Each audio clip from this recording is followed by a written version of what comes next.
बाबा विश्वनाथ शंकर भगवान की नगरी काशी तीर्थ उत्तर प्रदेश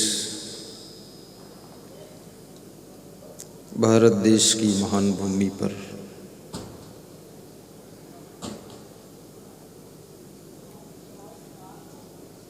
बोधदाता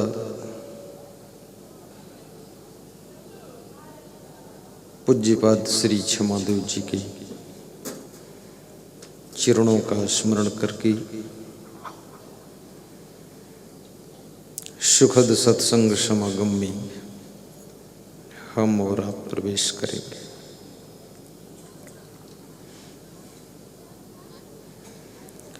संसार को शांति का संदेश देने वाले समस्त संत महात्मा धर्म की राह पर चलकर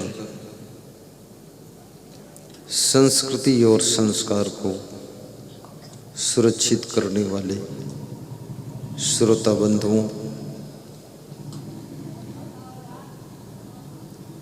घर घर की शोभा बढ़ाने वाली लक्ष्मी स्वरूपा माताओं बहनों तथा मेरे प्रिय आत्मन बच्चों, सबको धन्यवाद देते हुए, शुभकामना करते हुए आयोजक मंडल संरक्षक श्री छत्रधारी सिंह जी इस कार्यक्रम की अध्यक्षता के रूप में सेवा कर रहे संजय प्रभुदास जी कथावाचक,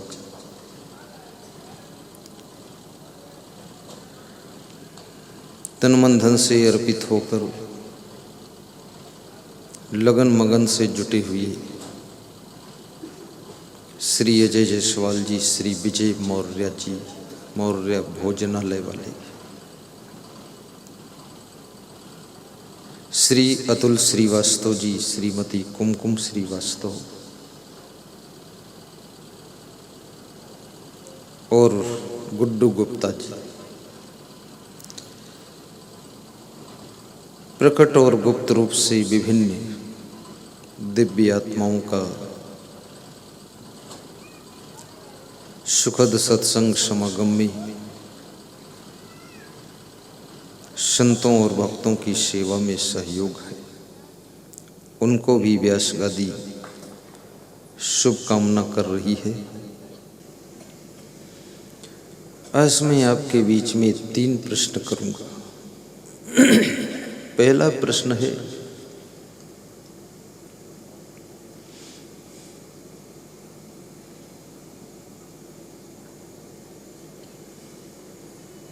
श्रीमद् भगवत गीता में भगवान श्री कृष्ण ने जो अर्जुन के साथ में संवाद किया है,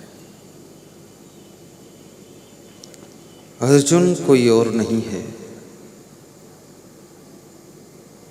ये आत्मा ही अर्जुन का रूप है और इस आत्मा के सामने जो दुर्गुणों का दल खड़ा है वो कौरव दल है।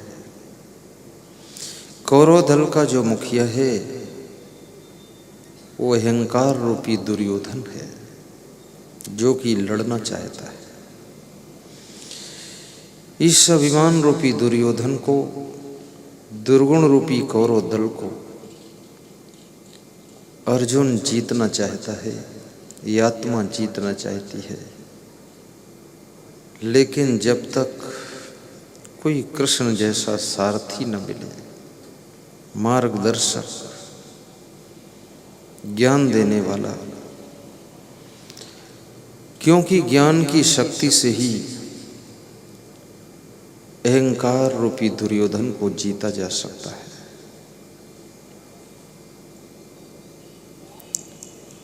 दुर्गुणों के दल पर विजय पाई जा सकती है और मनुष्य का मन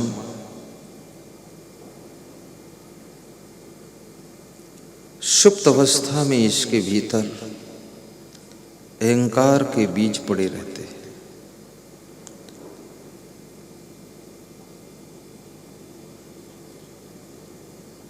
अर्जुन ने कृष्ण से पूछा है, हे कृष्ण, वे कौन से लोग हैं जिनको शांति की प्राप्ति होती है? शांति का उपाय क्या है?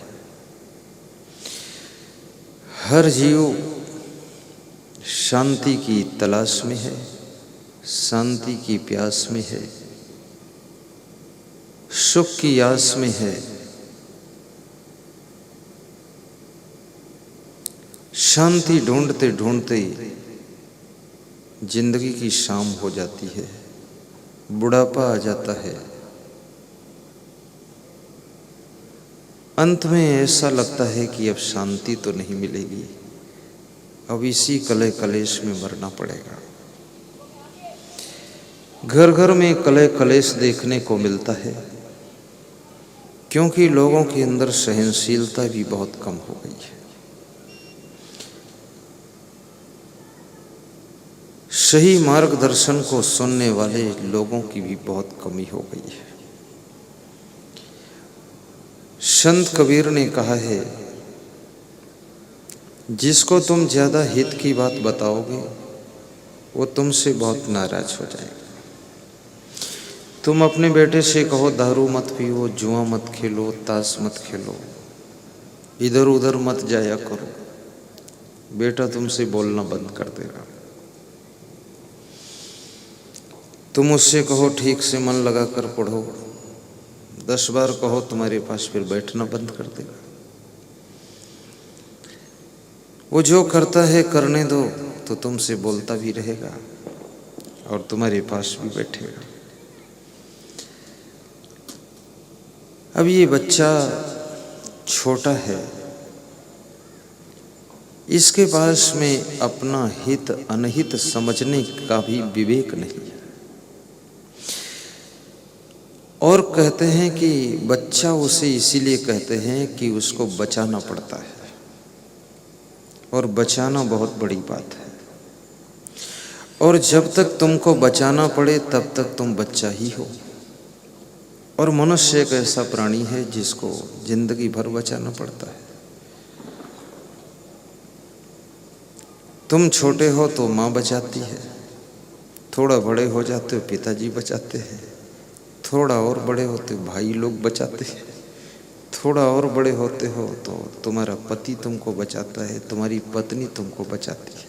पति पत्नी दोनों एक दूसरे को बचाते रहते हैं। ऐसे बचाते हैं जैसे खेत में लगे हुए मक्का को किसान बचाता है, बचाते रहते हैं, इनको बचाओ। आदमी के पास में इतनी सामर्थ्य नहीं जो खुद को बचा सके, दुर्गुणों से, बुराइयों से, आदतों से।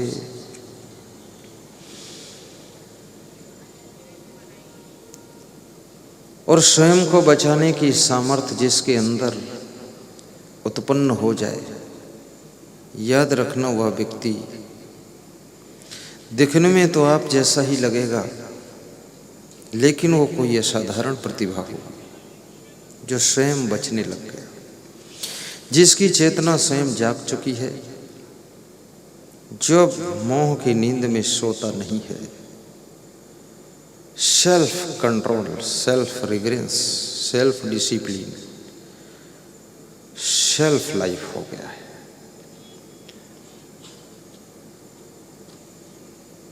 जिसका दिया जल चुका है और जिसका दीपक जल गया, जिसकी टॉर्च जल रही है, तो उसको रास्ते के गड्ढे भी दिख रहे हैं, फिर वो गड्ढों में गिरने से बच सकता है, कांटों से बचकर निकल सकता है। और जिसके हाथ में टॉर्च तो है लेकिन बुझी हुई है, दीपक तो है पर बुझा हुआ है, तो दीपक बुझा हुआ उसको बचा नहीं सकता है। इसलिए चेतना को जगाने की आवश्यकता है। मोह निशा सब सोवन हारा, देखें स्वप्न अनेक प्रकार। मोह की अंधेरी रात में सब जीव सो रहे हैं, और माया का रूप भी विचित्र विचित्र है। नाना प्रकार से ये माया आपको सम्मोहित करती है। कभी लोभ के रूप में, कभी अभिमान के रूप में, और कभी वासना के रूप में, तो कभी क्रोध के रूप में। ये क्रोध जो है ये भी एक माया का रूप ही है। और जब जब मनुष्य के अंदर भयंकर क्रोध आता है, भयंकर क्रोध का अर्थ है जिस समय क्रोध की स्थिति में तुमको तुम्हारे कर्तव्य की भी याद न रहे, तुमको तुम्हारा धर्म भी भूल जाए कि मेरा धर्म क्या है, और तुम जोश में इतना आ जाओ कि वह कार्य कर बैठो जिसको करने के बाद उसके परिणाम में बहुत पछताना पड़े, उसको कहते हैं ये क्रोध। शांति किसी को लेने नहीं देता है। लोग आत्मावलोकन नहीं करते हैं। यदि आत्मावलोकन करने की कला आ जाए, स्वयं को देखने की, स्वयं को सुनने की, स्वयं को समझने की कला, स्वयं को समझाने की कला, स्वयं को डांटने की कला और स्वयं को मार्गदर्शन देने की कला, क्या कभी आपने अपने आप को समझाया है? मीराबाई अपने आप से अकेले बात करती थी। जब मीरा अकेले बात करती थी तो उसकी ननद जो ऊदा थी वो शिकायत पहुंचाती थी उसके देवर के पास, राणा के पास, कि मीरा न जाने चुपके चुपके किससे बात करती है। उसका देवर भी उससे बहुत नाराज होता था। राणा ने तो उसको विष ही पिला दिया था। कई बार संदेह में लोग मारे जाते हैं, गलतियां नहीं हैं, उन पर संदेह हो गया, उनका बड़ा नुकसान लोग कर देते हैं। परंतु याद रखना, संशय सब जग खंडिया, संशय खंडे न खोए, संशय खंडे सो जना जो शब्द विवेकी होए। ये संशय और संदेह, इसने तो सबको भ्रमित कर रखा है, लेकिन जो संशय का खंड कर सके वो कोई बिरले विवेकी होता है। तो कृष्ण भगवान से अर्जुन पूछते हैं शांति का उपाय क्या है। श्री कृष्ण कहते अर्जुन, विहाय कामान्य शर्वान्न पुमान शरत निस्पृहा निर्ममो निरहंकार सह शांतिम अधिगच्छति। ये चार बातें जो कर सकता है वो शांति पा सकता है। प्रस्तुत श्लोक में भगवान श्री कृष्ण ने चार बातें बताया है।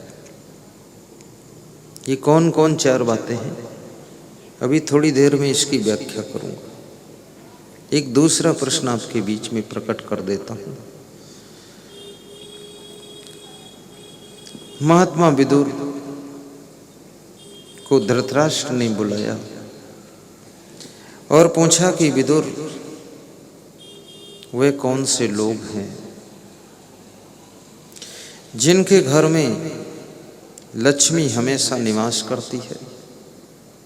संपद रूपी लक्ष्मी और शांति रूपी लक्ष्मी, ये दोनों रहती है, और गृह लक्ष्मी भी रहती है।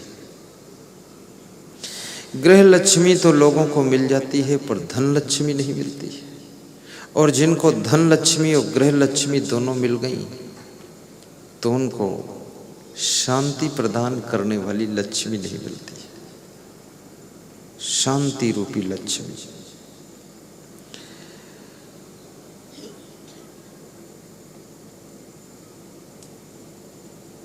विदुर जी कहते हैं,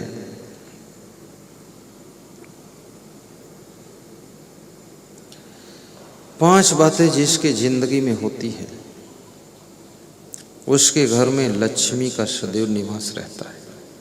पांच बातें। कौन कौन पांच बातें हैं?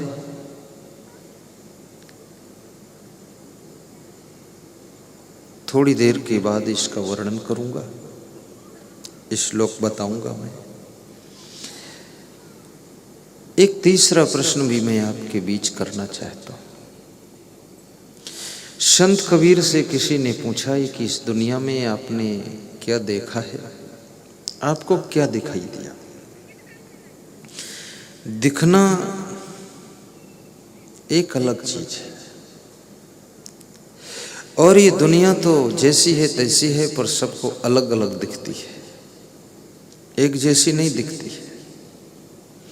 मैं जैसा हूं तैसा हूं, लेकिन सबको अलग अलग रूप में दिखता हूं। कोई देखता है कि कोई सरदार चीज बैठे हैं ऐसा लग रहा है, कोई सोचता है कि जैसे कोई साधु जैसा है, कोई सोचता है क्या पता क्या है। बड़ा विचित्र है। कोई सोचता है कि महात्मा लगता है, बुद्धिमान भी है। कोई सोचता है अरे श्लोक श्लोक रटा लिया है, बोल रहा है, बाकी कुछ नॉलेज है नहीं। सब अलग अलग देख रहे हैं। लेकिन तुम चाहे जिस तरह से देखो,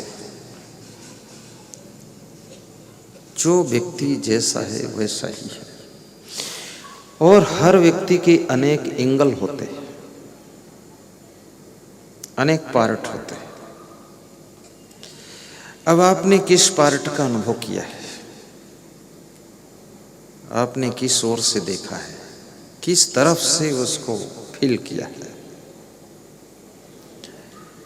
जैसे गरम खीर में तुमने हाथ डाला है, तुमसे पूछे कोई खीर कैसी होती है, अरे बोले हाथ डालो तो जल जाता हाथ। लेकिन दूसरे ने ठंडी खीर में उंगली डाली है तो कहता खीर तो बहुत ठंडी होती है। अब खीर तो वही है, लेकिन जिसमें प्रथम व्यक्ति ने हाथ डाला उस समय गर्म थी, जिस समय सेकंड पर्सन ने हाथ डाला उस समय ठंडी थी। तो उसने गर्म का अनुभव किया, इसने ठंडी का अनुभव किया है। संसार तो एक ही है, लेकिन किस टाइम किस दृष्टि से आपने देखा है। तो कबीर से पूछा गया कि तुमने संसार में क्या देखा? आप अपनी पत्नी में क्या देखते हो? आपको अपने पति में क्या दिखाई देता है?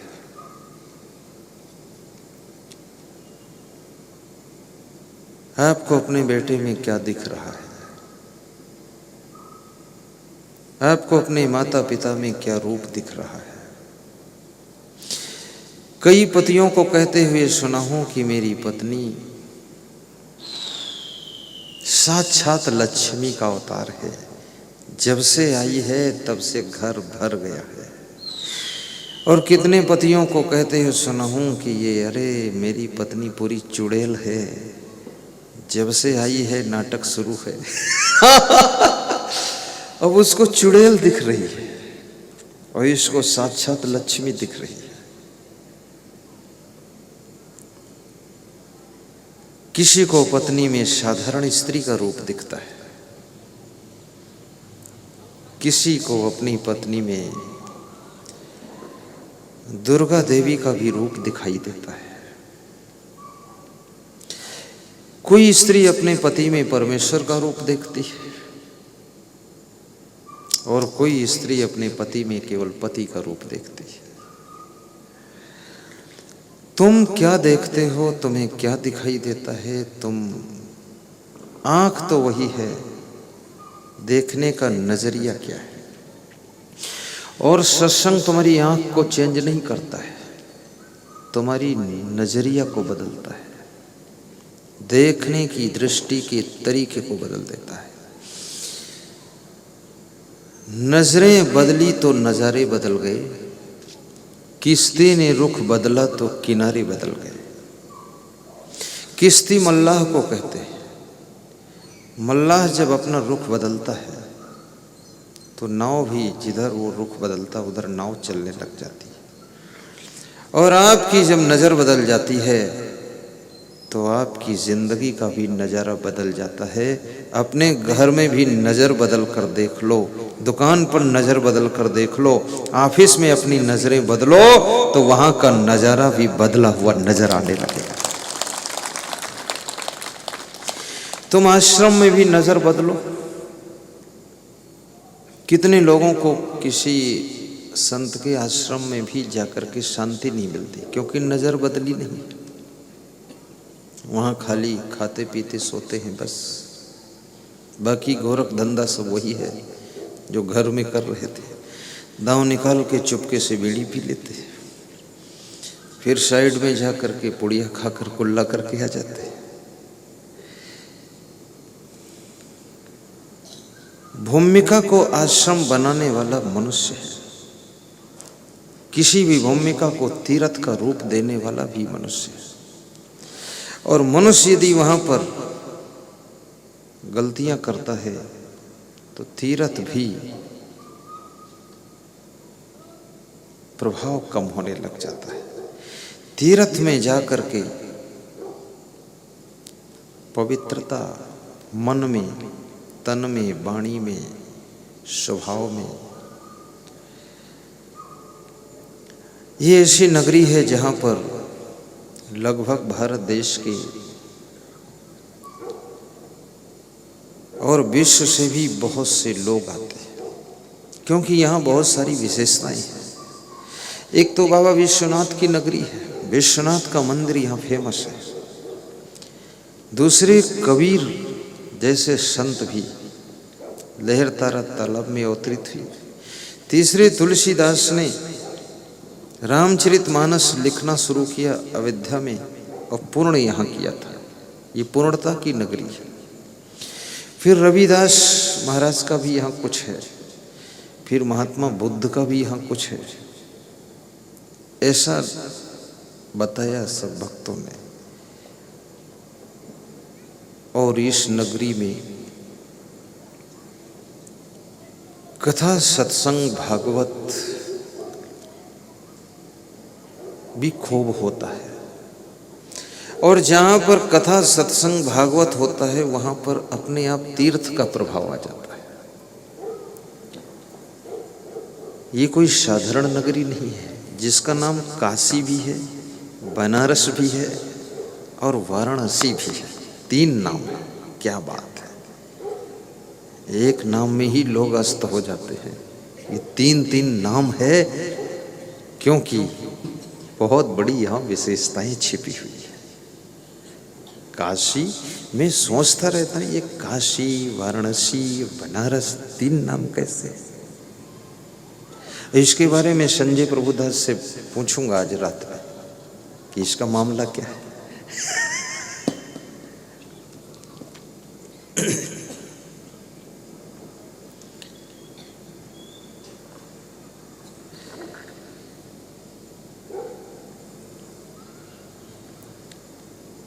तो तीनों प्रश्न मैंने आपको सुनाया है। पहला प्रश्न श्रीमद् भगवत गीता से, दूसरा विद्रोह नीति से, तीसरा कबीर से। आइए एक एक प्रश्न का समाधान करें। अर्जुन पूछ रहे हैं कि हे कृष्ण, शांति का उपाय बताओ। और शांति का उपाय कौन पूछता है? डॉक्टर को कौन पूछता है? दवाई के बारे में कौन पूछता है? जो बीमार होता है। तो शांति के लिए कौन पूछता है? जो अशांत होता है। जिसको शांति मिल जाए, तुम्हारा स्वास्थ्य सही हो जाता है, तुम दवा खाना भूल जाते हो। फिर सामने मेडिकल स्टोर है पर उनकी तरफ तुम मुड़ते ही नहीं, क्योंकि जरूरत नहीं अपने। और इस दुनिया के अंदर शांति मिलना कोई साधारण चीज नहीं है। अधिकांश लोग तादाद से ज्यादा अशांत है। चिंता बहुत है, टेंशन बहुत है। और बड़ी मजे की बात है, अभी इस सदी में मैं देख रहा हूं कि लोग चिंता के कारण ठीक से सोते भी नहीं, नींद अच्छी नहीं आती है। ये बहुत बड़ी प्रॉब्लम है। और मैं आपको एक बात कहूंगा कि आप कम से कम 6 घंटे, अधिक से अधिक 7 घंटे गहरी नींद का सुख लिया करो। जिसको सोना अच्छी तरह से आ गया, उसको जागना भी अच्छी तरह से आ सकता है। जो ठीक से सो नहीं सकता है वो ठीक से जाग भी नहीं सकता है, और जो ठीक से जाग नहीं सकता है, याद रखना वह व्यक्ति जीवन में बहुत कुछ कर भी नहीं सकता है, क्योंकि जब ठीक से जागा ही नहीं है तो वो सोए सोए कुछ कर रहा है, तो बहुत सारी गलतियां होती रहेगी। मनुष्य के अंदर गुस्सा और क्रोध का, चिड़चिड़ेपन का एक कारण ये भी है कि ठीक से न सोना।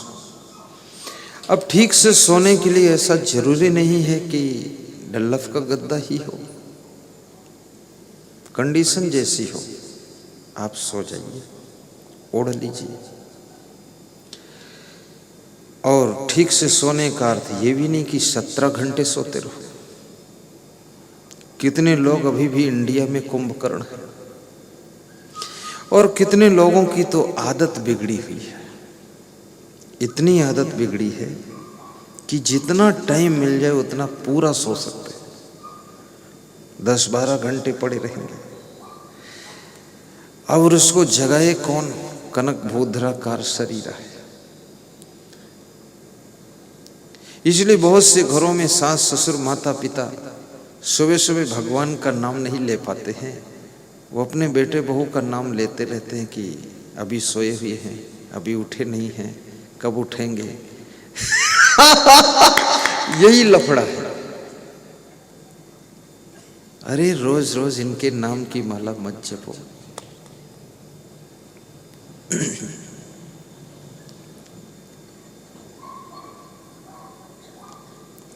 जब स्वयं आपकी चेतना जागृत हो जाती है, आप फट से सो जाओगे और झट से उठ जाओगे। आपको कोई घंटा घड़ी अलार्म की आवश्यकता ही नहीं पड़ेगी। जितने बजे तुम उठना चाहो उतने बजे तुम उठ सकते हो, क्योंकि तुम्हारा शरीर सोता है लेकिन चेतना सोती नहीं है, ये आत्मा सोता नहीं है। आप इस आत्मा को संकेत कर दीजिए सोने से पहले कि 3:30 बजे उठना है। ये 3:30 बजे आपके शरीर को जगा देगा, आंख खुल जाएगी आपकी। अब जबरदस्ती फिर से पड़े रहो तो कोई उपाय नहीं। सेल्फ स्टार्ट आपका लाइफ होना चाहिए। धक्का परेड मत बनो। अपने जीवन के प्रति भी जागो, कर्तव्यों के प्रति भी जागो, लक्ष्य के प्रति जागो और लक्ष्य को सेट कर लो कि हमें क्या प्राप्त करना है। लक्ष्य विहीन मनुष्य ऐसे है जैसे कमरे में लगा हुआ दरवाजा। वो चलता तो दिन भर है लेकिन पहुंचता कहीं नहीं, रहता वही है, इधर से उधर उधर से इधर चलता है। लक्ष्य बनाकर काम कीजिए और अपने लक्ष्य के प्रति भी जागिए। परिवार के लिए भी जागो, अपने बिजनेस के लिए भी जागो, सर्विस के लिए भी जागृत रहो। तनिक सी लापरवाही, इसको प्रमाद बोलते हैं, संस्कृत में प्रमाद भाषा है, बड़ा सा नुकसान कर देती है। छोटी सी भूल आपको भोलावन वन में भटका देती है, और छोटी सी गलती आपको बहुत बड़ी हानि की तरफ ले जाती है। अपने बच्चों के लिए ही जागो कि बच्चों के लिए क्या करना है। अपने माता पिता के लिए भी जागो, सोचो कि माता पिता के लिए हमें क्या करना है। गुरु के लिए भी जागो, धर्म के प्रचार के लिए जागो।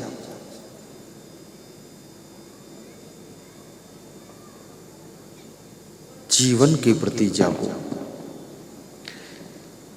ये निद्रा बड़ी विचित्र है।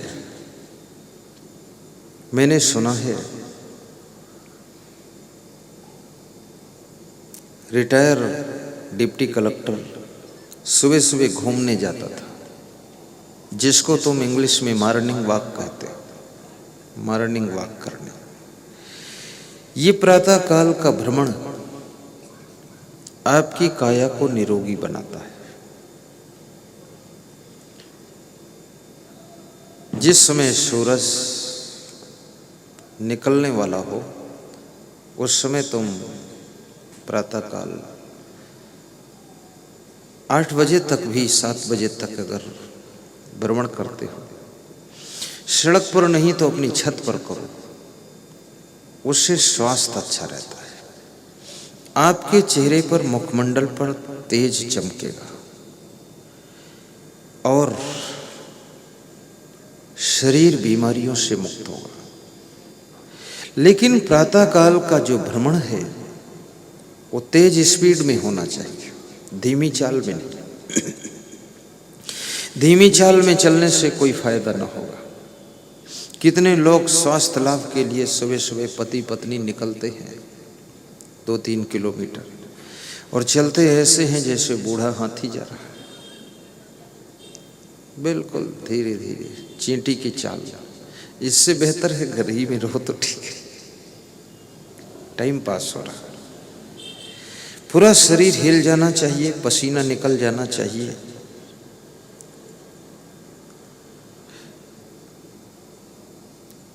और घर के छोटे छोटे कार्यों को भी कर लीजिए, उससे भी व्यायाम होता है। केपी सिंह रघुवंशी, डिस्ट्रिक्ट शिवपुरी, मध्य प्रदेश, ग्राम रिन्हाय, प्रिंसिपल है। पहली बार मैं उनके यहाँ रात रुका। ऐसे 1 साल से हमसे जुड़े थे, प्रवचन टीवी में सुनते होंगे, लेकिन इस बार पहली बार रुके तो मेरे से बोले, गुरुदेव, मैंने कहा आप बहुत प्रेमी व्यक्ति हैं। बोले, प्रेमी नहीं हूँ, आपका परम भक्त हूँ। आप हमको अपनी लिस्ट में लिखी ठीक से, परम भक्त।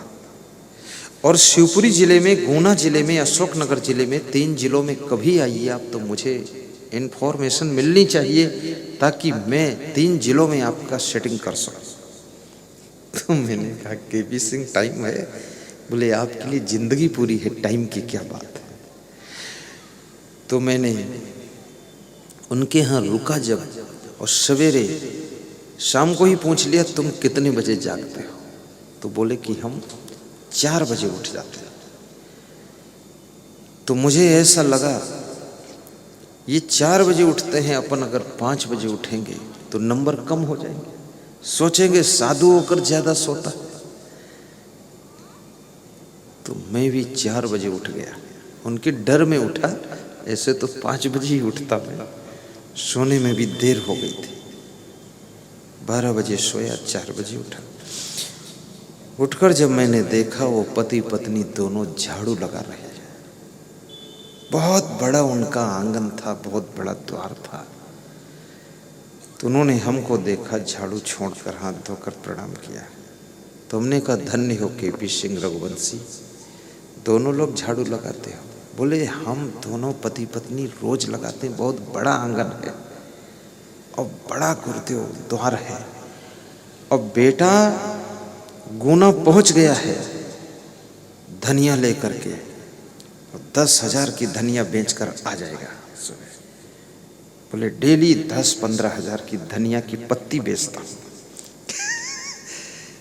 बोले, बेटा हमसे ज्यादा अलर्ट है, ये वाइफ हमसे ज्यादा अलर्ट है, और मैं सबसे ज्यादा अलर्ट हूं, बिल्कुल लापरवाही नहीं। जिस घर के हर सदस्य काम करने के लिए अलर्ट रहते हैं, आलसी नहीं होते, कामचोर निकम्मे, उस घर में शांति की शुरुआत होती है और उस घर में कलह कलेश कम होता है। इसलिए आज एक संकल्प लेकर जाओ कि अपने घर में सबसे प्रथम स्थान प्राप्त करो कार्य करने में, सेवा करने में। इससे शांति मिलेगी और इससे बहुत घर में कलह कलेश कम हो जाएगा। अगर तुम्हारी सासू बर्तन धो रही है तो तुम किचन फटाफट साफ करो, साथ में लग जाओ, अन्यथा बर्तन धोते धोते मन मन में तुमको गालियां बकेगी कि अभी बैठी है, कमरे से निकली नहीं। और यदि तुम्हारी बहू किचन में चाय बना रही है, सेटिंग कर रही है, तो सासू का काम है बाहर के कार्य में सहयोग कर दे। और जब तक मृत्यु न हो जाए, शरीर चलने लायक हो, हर व्यक्ति को काम करना चाहिए, क्योंकि काम करने के बाद ही आराम का सुख मिलता है। जो काम नहीं करता है उसको आराम में भी दुख ही मिलता है। काम करो। मैथिली शरण गुप्त ने कहा है, नर हो न निराश करो मन को, कुछ काम करो, कुछ काम करो, जग में रहकर कुछ नाम करो। अब नाम करने के लिए भी कवि कह रहा है। बहुत लोग कहते हैं नाम का क्या काम, लेकिन मैथिली शरण गुप्त राष्ट्र कवि, वे कहते हैं कुछ नाम भी करो। और नाम से बड़े बड़े काम होते हैं, और काम करने से ही नाम होते। बिना काम किए नाम नहीं होगा, और नाम के बिना आगे काम भी नहीं होगा। नाम का भी बड़ा महत्व है।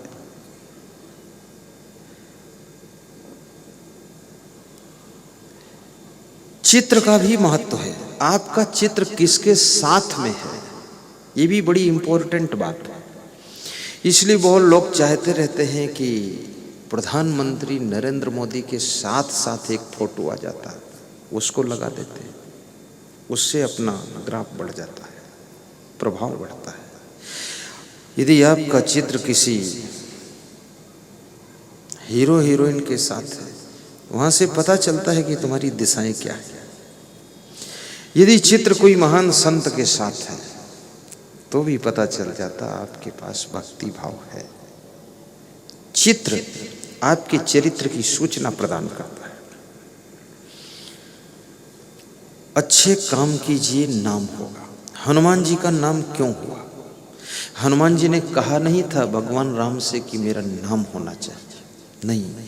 हनुमान जी ने वो काम किया था जो उनके वानर दल में, रीछ भालुओं की सेना में कोई नहीं कर सकता था। द्रोणागणी पहाड़ को लाना, अकेले लंका में जाना, सुषेण वैद्य को लाना, अकेले लंका में जाकर के अशोक वाटिका में सीता जी का पता लगाना, लंका के राक्षसों को पकड़कर पूंछ में आग लगा दिए, उनसे बचकर निकल कर आना, लंका को जलाना। जब उनके पूंछ में आग लगी और लंका को जलाया उन्होंने, तो बरसात होने लगी। रावण ने मेघनाथ इंद्रपुत्र कि पानी बरसाओ, लंका में आग नहीं जलनी चाहिए। तो जब मेघ आए तो हनुमान जी ने इंद्र जी से कहा कि क्या पानी बरसा कर बुझा दोगे, पापियों लंका जल जाने दो। तो इंद्र जी ने कहा तुम चिंता मत करो, पानी नहीं लाया हूं, पेट्रोल लाया हूं और जला देना। सहयोग किया। ये बड़े बड़े काम करने से नाम होता है। फिर नाम से भी बहुत काम होते हैं।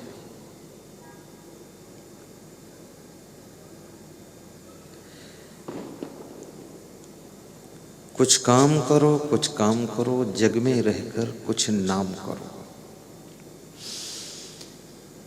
अभी हमारे पास में मध्य प्रदेश में प्रवचन था, रतलाम के पास सैलाना तहसील में। तो वहाँ एक भक्त आए रतलाम शहर से। तो हमने पूछा कहाँ से आए हो? बोले रतलाम से आया हूँ, भारत सिंह के यहाँ से।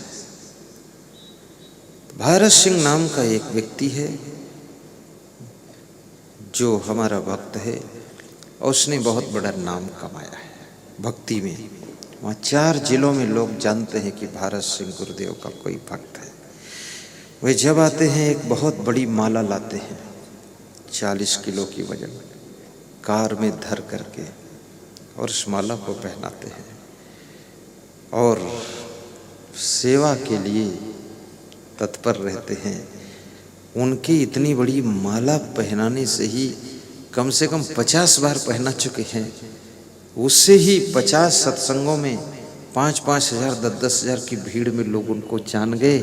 तो नाम इसलिए हुआ कि बहुत बड़ी माला ला करके सेवा किया है। कितने लोग तो इतने होशियार है, यहीं से कहीं गिरी पड़ी माला उठाकर डाल देते हैं, जय बजरंगबली। मैं सोचता रहता हूं कहां से उठा लाए हो।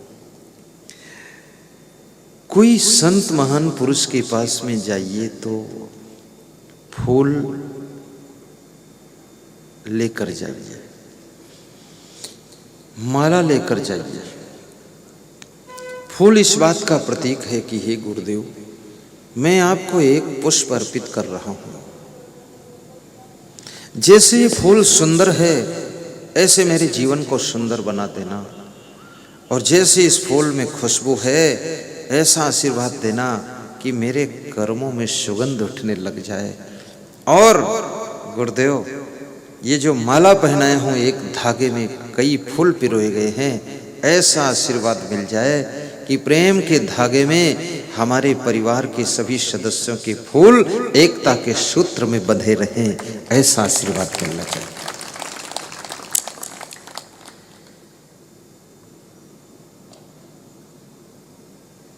कभी योग संयोग बने तो फल भी ले जाना चाहिए।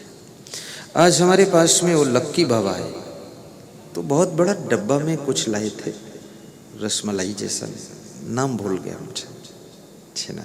बोले आप खाइए।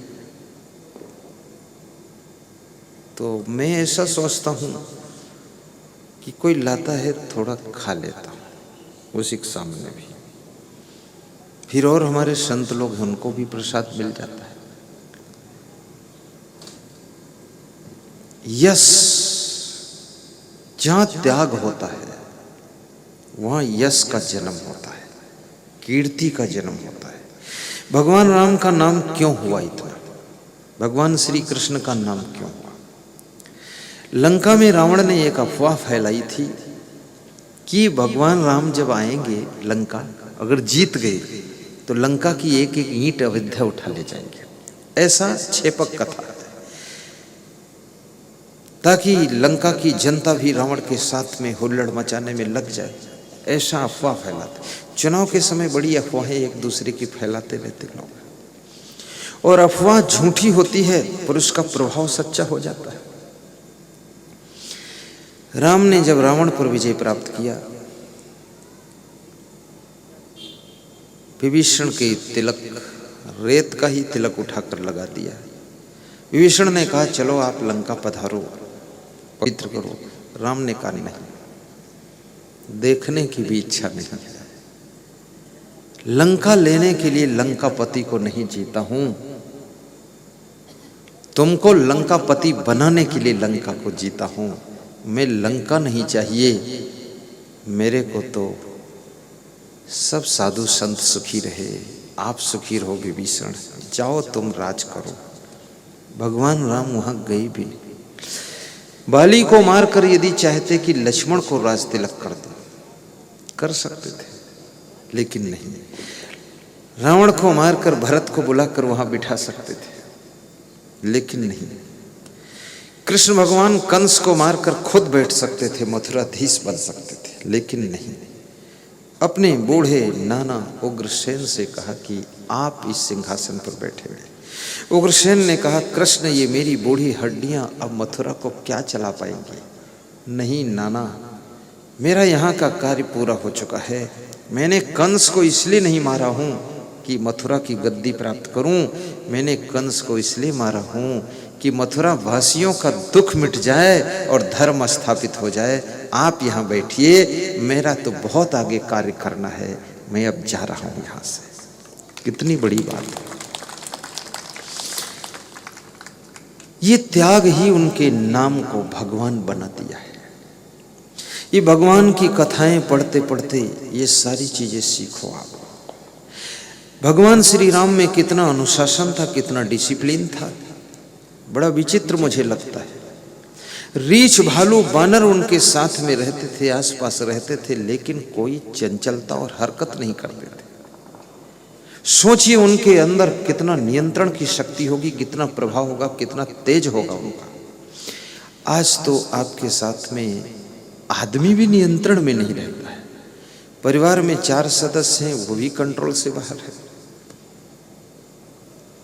कंट्रोल राम का कितना तगड़ा था। और राम भगवान इस बात पर जोर भी देते हैं कि सोई सेवक प्रीतम मम सोई, मम अनुशासन माने जोई। वही मेरा भक्त है, वही सेवक है जो मेरे अनुशासन को मानेगा। भगवान राम भी अनुशासन को महत्व देते हैं। और अनुशासन 2 प्रकार का होता है। एक तो सेल्फ डिसिप्लिन, आप स्वयं अनुशासन में रहें। जो स्वयं अनुशासन में रहना सीख जाता है वो महान बनता है, और जो दूसरे के द्वारा अनुशासन में रहना सीख जाता है वो व्यक्ति कभी शैतान नहीं बनता है, इंसान बन करके जिंदगी जीता है। इसलिए अनुशासन में रहने का अभ्यास होना चाहिए। अनुशासन का अर्थ है कि वह शक्ति जो तुमको बिगड़ने से बचाती है, वह व्यवस्था जो आपको पतन की ओर जाने से रोक लेती है। अनुशासन का तात्पर्य यही है कि जो तुमको नीचे गिरने से बचा ले, उसका नाम अनुशासन है। और ये डिसिप्लिन, जिंदगी डिसिप्लिन हो, घर द्वार क्लीन हो, आसपास में वातावरण ग्रीन हो, तो जिंदगी धन्य हो जाती है। तन मन सब शुद्ध हो जाता है। आसपास का वातावरण ग्रीन करिए, हरा भरा, पेड़ पौधे भी लगाइए, ऑक्सीजन मिलेगी। ज्यादा ना लगा सको तो छोटे छोटे पेड़ लगा दो, कम जगह है। अमरूद का भी पेड़ लगाइए, तुलसी के पौधे लगाइए।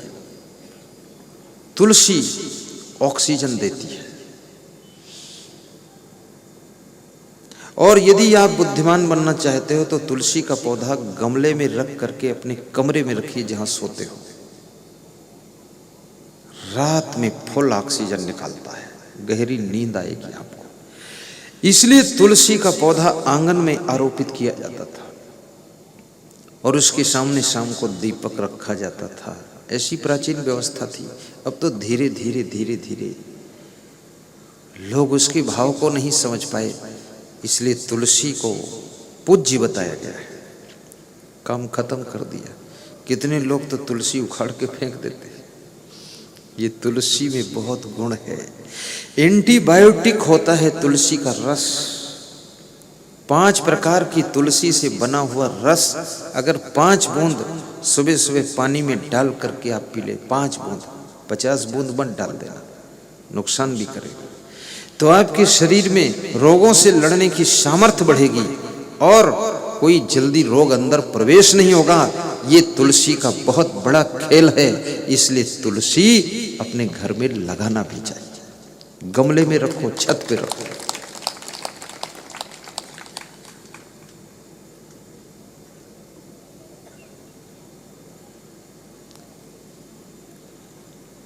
ऐसे महान पिता बनो कि आपके नाम से आपके पुत्रों की पहचान हो। ऐसे धर्मवान पुत्र बनो, पुत्री बनो कि आपके नाम से आपके पिताजी अपनी पहचान बता सके।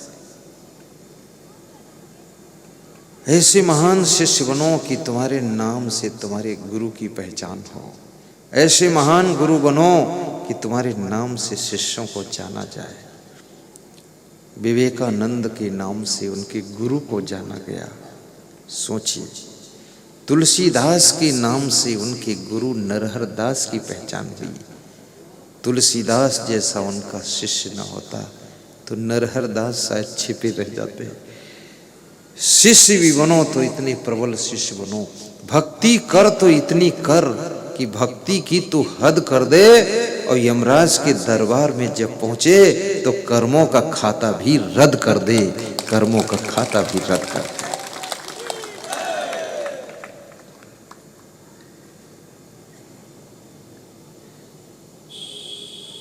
संत भी बनो, ऐसे अच्छे संत बनो। आज जिनके मकान में मैं ठहरा हूं, अंदर अपने मकान में बात कर रहे थे कि संत को तो सरल होना ही चाहिए। ऐसा कुछ चर्चा चल रही थी क्या, मेरे कमरे में सुनाई दे रहा था। अब बता दिया हूं, अब वो बात भी सावधानी से करेंगे कि गुरुदेव सुन लेते। तो ऐसे बोल रहे थे, संत को सरल होना चाहिए। बहुत बड़ी बात बोला। वास्तव में बालक की सरलता के कारण ही उस बालक को सभी प्रेम करते हैं। वही बालक उम्र बढ़ने पर जटिल हो जाता है जब, तो उससे लोग दूर होना शुरू कर देते हैं।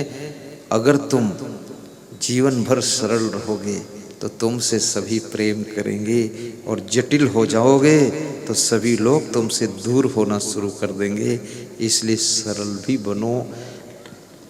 सरलता ये भक्ति की जान है। सरल स्वभाव न मन को टिलाए। पूर्ववासियों ने भक्ति के बारे में भगवान श्री राम से पूछा है कि भक्ति में क्या करना पड़ता है। श्री राम जी कहते हैं, कहु भगति पथ कोने प्रयासा, योग नमक जप तप उपवासा, सरल स्वभाव न मने को टिलाई, यथा लाभ संतोष सदाई।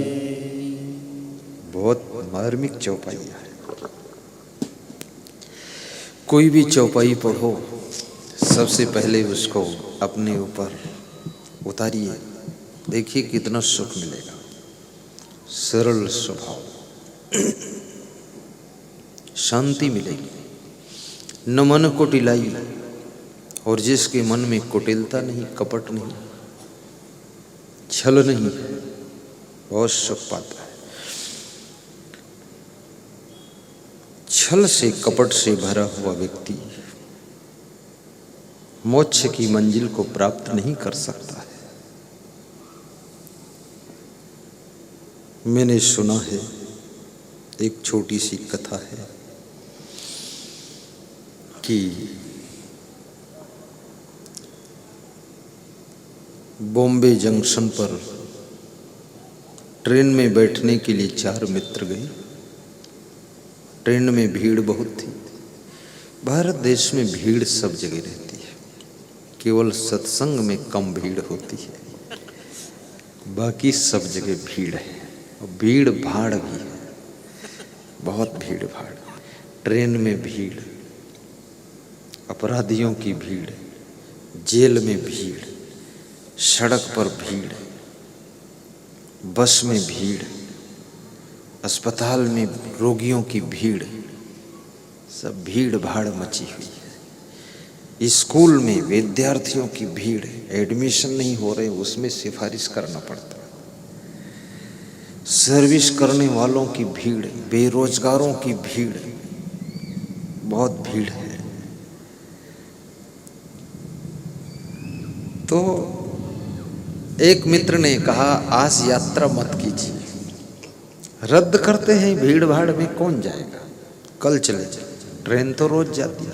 दूसरा मित्र बोला, नहीं चलना तो आज ही चाहिए, कोई तरीका निकालो। तीसरा बोला, तरीका क्या है, अब इसमें तो खड़े खड़े चलना पड़ेगा। चौथा बोला, तरीका मेरे पास है, आप सब शांत रहो। चौथा मित्र तरीका अपनाता है, जुगाड़ लगाता है। भारत देश में एक जुगाड़ शब्द बड़ा मशहूर शब्द है। जिसको जुगाड़ करना आता है ना, वो ना होने वाले कार्य को भी कर लेता है। तो उन्होंने जुगाड़ किया। कैसे जुगाड़ किया?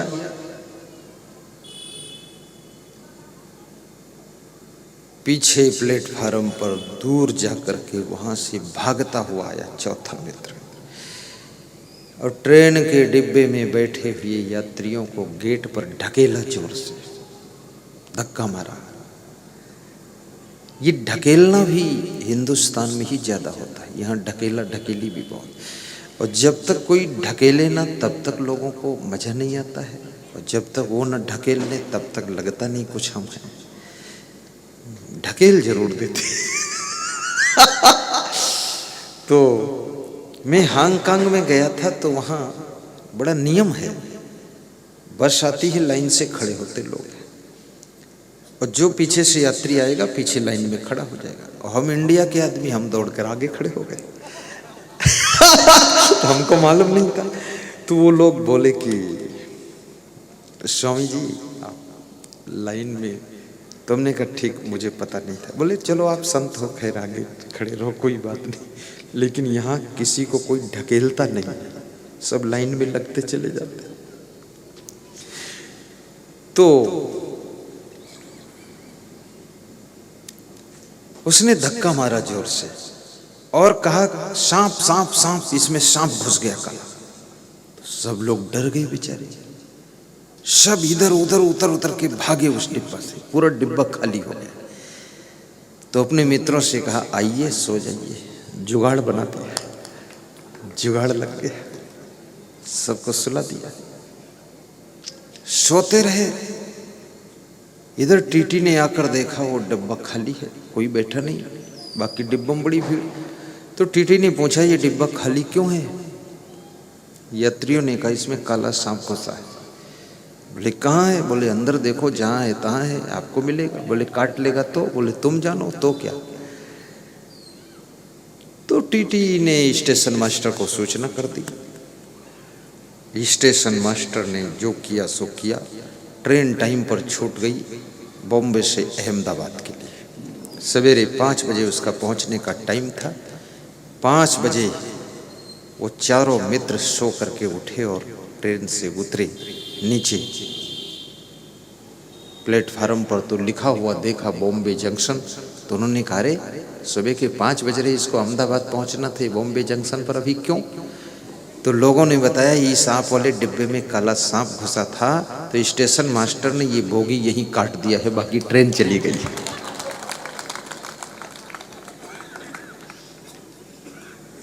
ऐसे जिसके दिल में कपट का काला सांप घुसा हुआ है, उसकी बोगी इसी लोक में कट जाएगी और परलोक तक जाएगी ही नहीं। इसलिए भगवान राम कहते हैं सरल स्वभावे न मन कुटिलाई, यथा लाभे संतोषे सदाई। सरल स्वभाव न मन कुटिलाई, यथा लाभ संतोषे सदाई।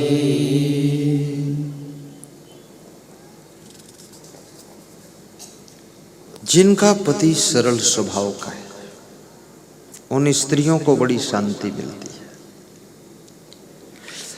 जिनकी पत्नी सरल स्वभाव की है वो 12 बजे रात को भी कह सकते हैं चाय बना दीजिए। और जिनकी पत्नी जटिल स्वभाव की है वो सवेरे 7 बजे भी डरते हैं चाय बनाने, कहूँ कि न कहूँ, कहीं ऐसा ना हो चाय खौलाने के बजाय खुद ही खोल जाए। जटिल स्वभाव और ज्यादातर जटिल स्वभाव के लोग बहुत हैं। उनसे तुम कोई काम कहने में भी डरोगे, घबराहट होती है, सही बात भी नहीं कह सकते। अमेठी जिले से कल एक पहली बार फोन आया तो एक माता जी कह रही थी टीवी में प्रवचन बहुत सुनते हैं, एक बार दर्शन की इच्छा है और मेरी गरीबी कब मिटेगी। तो मैंने कहा आपके पति जी क्या करते हैं? तो उसने कहा पति जी क्या करते ये मैं नहीं जानती हूँ। तो मैंने कहा तो पूछ लो। बोले इतना गर्म स्वभाव के हैं कि पूछ लूं उसी दिन विस्फोट हो जाएगा। तो हमने कहा तुम्हारी गरीबी मिटने वाली नहीं, क्योंकि जब पति पत्नी विस्फोट हो जाएगा गरीबी कैसे मिटेगी? कम से कम आपस में सलाह होना चाहिए। बोले गुरुदेव कुछ सलाह वाला नहीं, पूछती कुछ नहीं हूँ, बस काम सब कर देती हूँ घर में, क्योंकि उनको देखकर ऐसे ही भयानक लगता है। अब ये जटिल स्वभाव है। और भगवान राम सरल स्वभाव के थे, परंतु इसका अर्थ ये भी नहीं था कि वो अनुशासनहीन हो, कंट्रोल भी रखते थे। आप भी सरल बनो पर अनुशासन भी रखो, समझा के सबको रखो, और समझाने से कभी ऊबो डूबो मत।